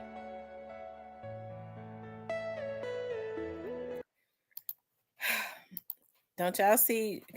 We're living in modern day slavery now, you know. Hey, but even back then, those slaves had some type of determination. They had some type of determination, and selling them was a strategy. If you sell their children, it wasn't just about money. It was to keep them broken up, to keep their spirits broken. You sell their children, you keep families and stuff together. They might unite, but you start selling them out, you know, bringing in new people. They didn't have no connections to those people. You know, you broken, you've had children.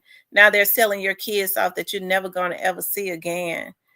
You know, it's about keeping the spirit broken. That's why I don't deal with people that like to try to say things to try to keep a person's spirit broken. It's if they can mess with their mind and your spirit, they got you. It's sad.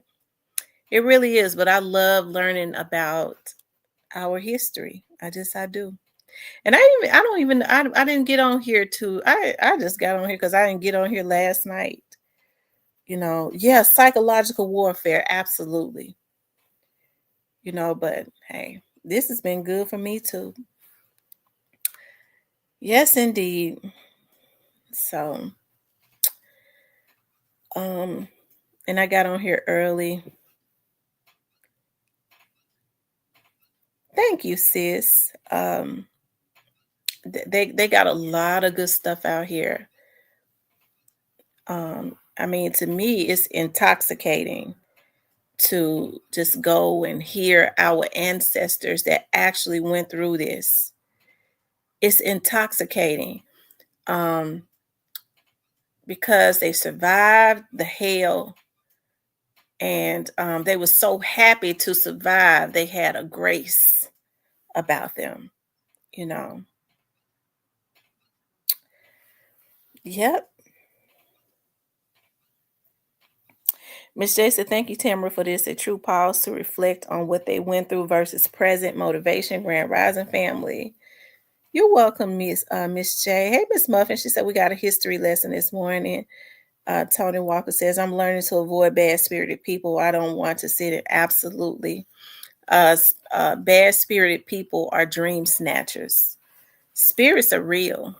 So you have to be very meticulous about who you allow to be around you, because they are dream snatchers, and they are energy vampires. So you have to keep people around you that speak life, that got a vision for themselves and is actively working on their vision. You can be inspired by them, because if they ain't working on their vision, then they somewhere hating. People that are busy with trying to build themselves up ain't got time to hate on nobody else. That's when you know that somebody ain't doing something. If they hating, they ain't doing nothing. I don't care what they say, they ain't doing nothing. And I think these are pivotal moments and times. We cannot afford to be around people that drain us. We were all put here for a purpose. Everybody has a path and a purpose. And it's so sad that unfortunately a lot of people don't realize that. They feel like all the hell that I've been through, surely I ain't got no purpose. It's purpose in the pain. It's purpose in the pain. The pain was never meant for you to stay in it. You got to come out of it. That's why, and I keep going back to my depression that I had for 2 years. And hey, I know a lot of people be afraid to talk about being depressed or anything like that. I fell into a depression. Luckily for me, I didn't have to get on any meds or anything like that. It was just a depressive state that I was in after my dad died.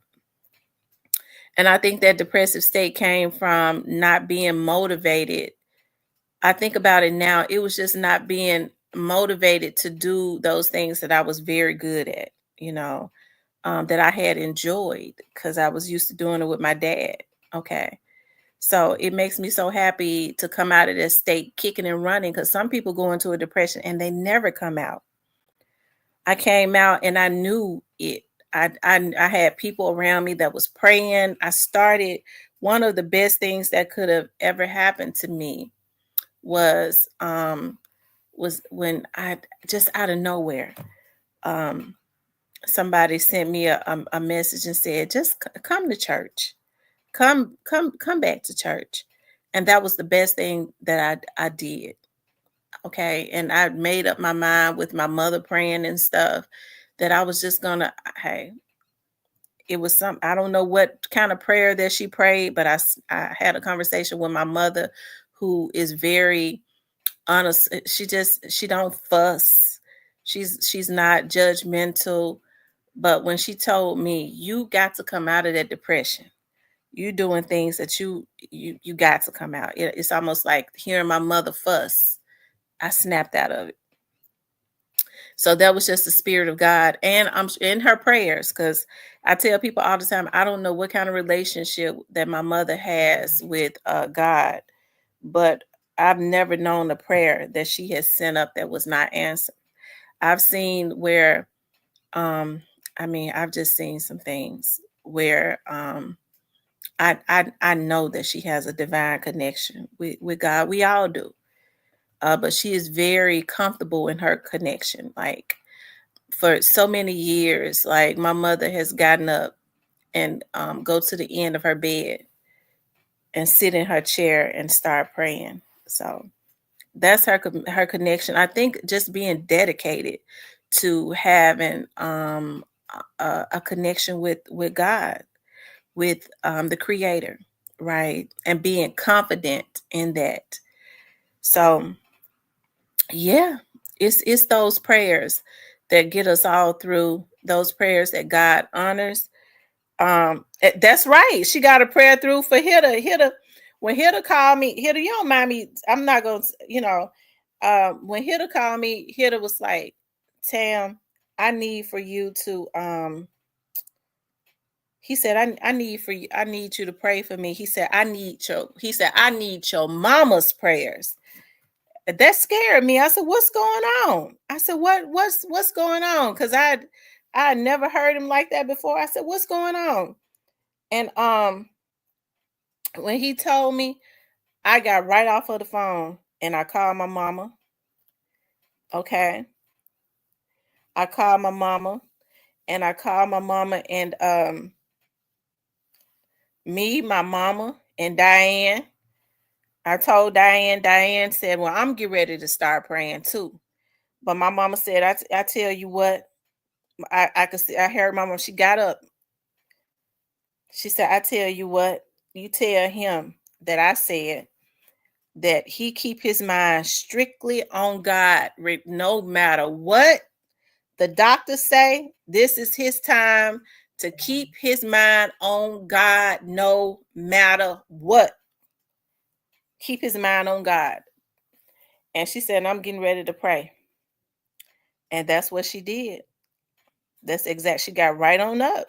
I don't know what it is about sitting in that chair at the foot of her bed, but that's where she goes to. And I prayed for him too before he got off of the phone. I said, well, wait a minute. We get ready to touch and agree right now, because we could already start sending them warring angels right now. Because sickness is not of God. And any spirit that thinks that has been dispatched or think that it can attack you is illegal.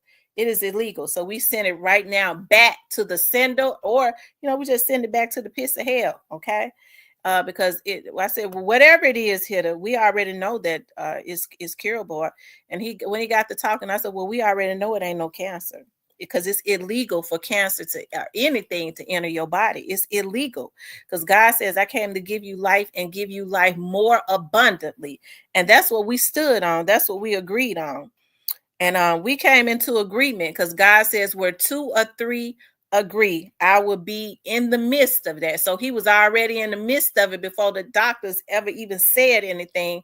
He had already sent forth the healing. And that's what it was. Right? That's exactly what it was. And what happened? He right on back at home and back on YouTube. Okay? Because the prayers went forward, we came into agreement, and it was illegal for sickness of any kind to reside. It had to go. It had to. It didn't have a choice.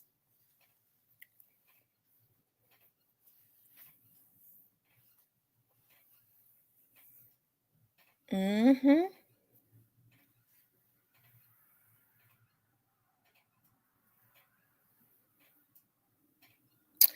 I'm gonna tell y'all something. When I first started going through that depression, I was staying at my mother's house more than I was staying at home. And it was because even though my room and stuff, my room is still at my mama's house. I would go to my mama's house, and I would have to sleep in the bed with my mom. But I slept in the bed with my mama for so many years, y'all. Even though I had my own room, I'm gonna tell y'all when I stopped sleeping in the bed with my mama. Because when I had my baby, when I had my oldest daughter, me and my oldest daughter would sleep in the bed with my mama. So they was like, "When is you gonna sleep in? Why y'all all crowding in your mama bed?" I said, "Because I need to sleep in the bed with my mama. That's why." And so my daughter was like 7 months old, and she fell out of the bed. I was like, I'm gonna start sleep because my sister started getting in there too. She was coming out of her room, and it was like, "Why all of y'all crowding in that bed with your mama?" I said, "Well, I guess it's too many of us in here now. I'm gonna just go and start sleeping in my own bed. Me and my baby, we're gonna sleep in my room because we always had our own rooms." And even like now, like when I spend the night when I was going through that depression, I would stay at my mama's house and not sleep in my room. I needed to sleep in the bed with my mama so I could be up under her energy. Tony said, "Devil thought." I'm telling you, ain't it something when the devil get tricked? The devil think he have you, and then he realized that God is God. Sweet Tea, we got to do brunch downtown one weekend. Esco. Is that a restaurant, Esco? And for some reason, I never heard of Esco.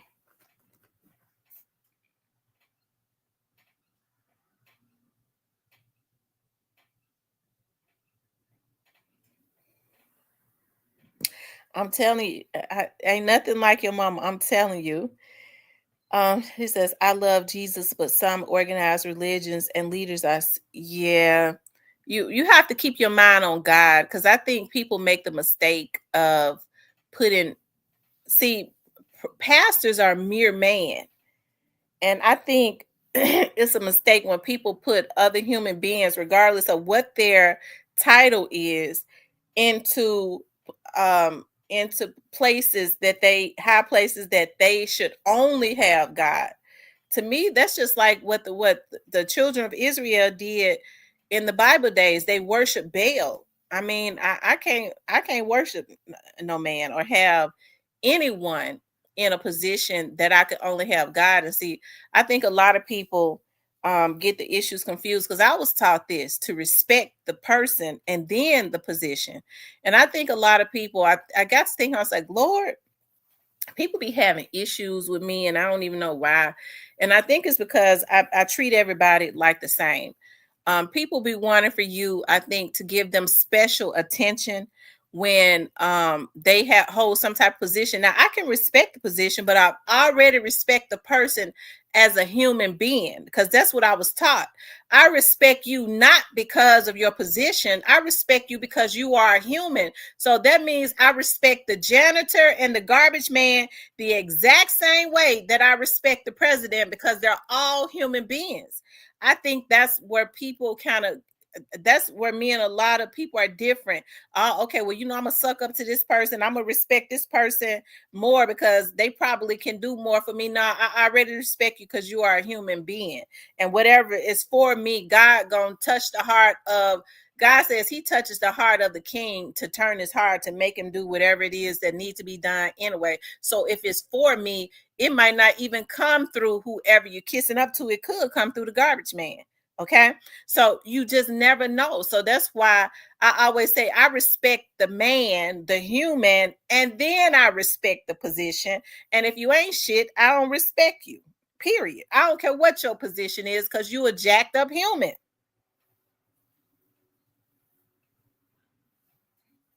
He said, I still get the best sleep in my I'm telling you, I get the best sleep at my mama's house when I sleep in my mama bed. I like sleeping with my mama, because I even when I had my baby, I was sleeping with my mama until it got too crowded. I told my sister, you just had to start coming in there and getting back in the bed and sleeping with my mama, and made it too crowded for me and my baby to sleep in there. And I had to go sleep in my own room.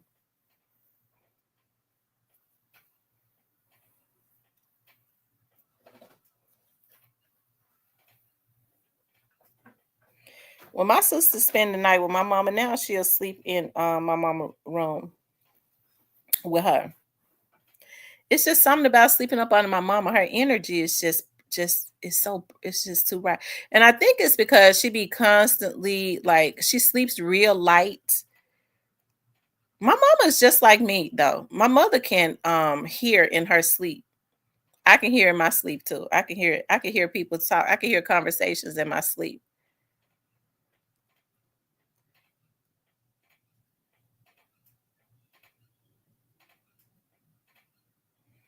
Cause it almost be like I'm dreaming, but I can hear conversations. But I don't know, not like my mama though. My mama, you be thinking my mama sleep, and she be snoring and everything, and she could tell you everything you said.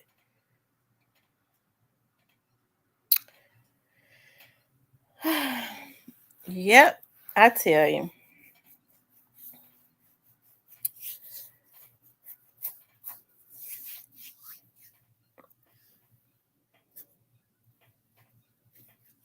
Oh, there's 2 Chainz. I didn't know 2 Chainz had a restaurant in Memphis. I didn't know that. I remember they said 2 Chainz was going to open a restaurant in Memphis. I had no idea 2 Chainz had a restaurant in Memphis.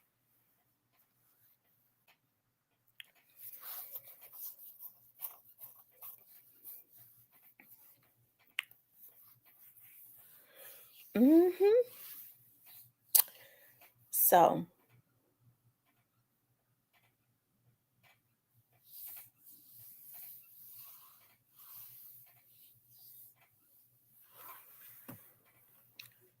I gotta go to the dentist. I don't know why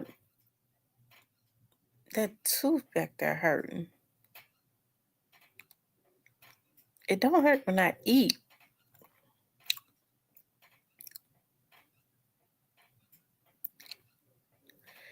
It could be my sinuses that make my jaw hurt.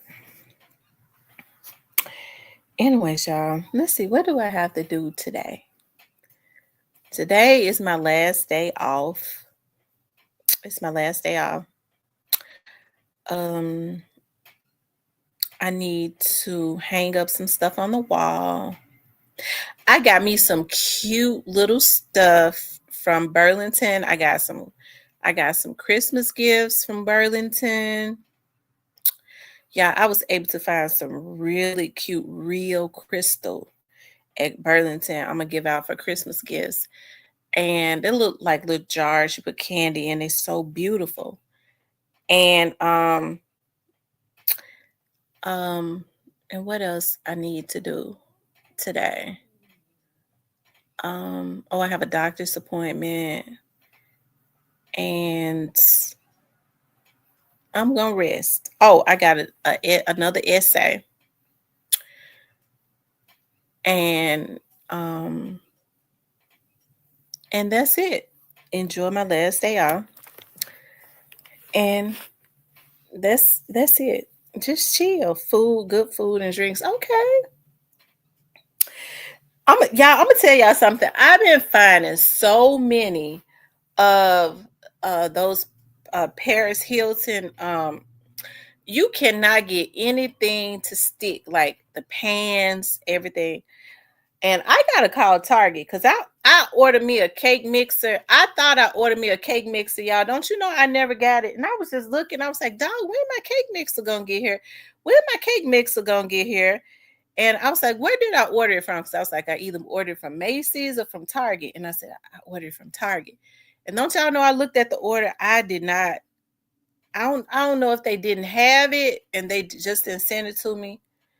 But I want my cake mixer because I want to make a some cakes and some cheesecakes. I'm not a baker, but I want to. My mind tells me I want to bake. Now I make a really good cheesecake I make it from scratch. I don't get that pudding mix. Hold on.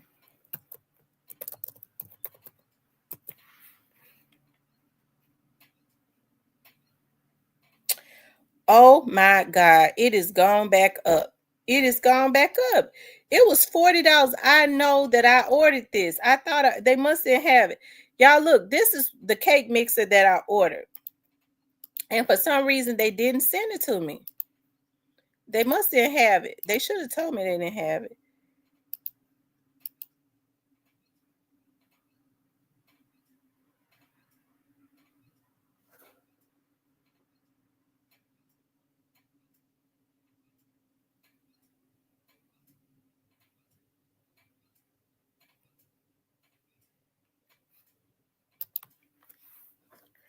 Yeah, I want to start making cakes as a hobby.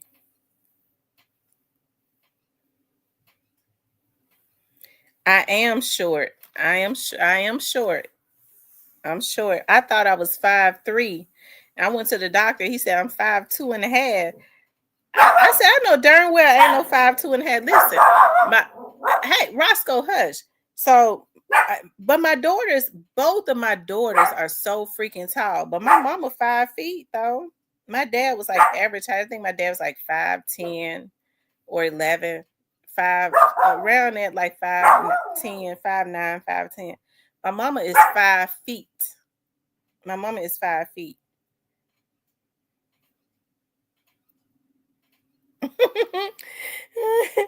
Y'all make homemade. I got the recipes from off of YouTube. Y'all know I'm a YouTube queen.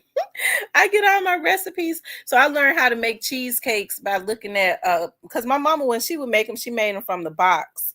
But it's so much better because I'm able to get creative with them when I get the cream cheese and all of that. I want a cake mixer that I don't have to hold in my hand. Because when I hold it in my hand and get all, it be going everywhere. Anyway, y'all, I need to get off of here because I got some more things that I got to do. I need to start cleaning up pretty early so that I can go to my doctor's appointment. And yeah, I'm scared to get a cake mixer from Temu. I'm scared to get one from Temu. It might not be no good. Yeah, they got cake mixers on here for $400. I would never.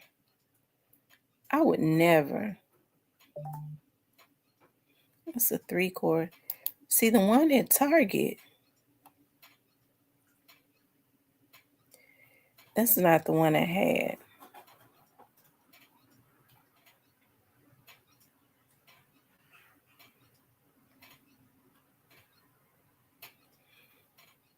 I could never. I'm not even going to pay no $200 for no cake mixer. I'm not paying $200 for no cake mixer. I'm not paying no $100 for no cake mixer. I want to pay $50 for one because they be going on sale. I probably need to wait until after Christmas to get one because they'll probably all be on sale. But I mean, how am I going to? I'll just have to use the cake mixer I got that I hold in my hand. And the thing broke on it. I don't know how it broke. It falls out. That's why I don't want it no more. Anyway, y'all have a good day. Make sure you guys please like, share, and subscribe. Be safe. I love you guys. I'll talk to you later.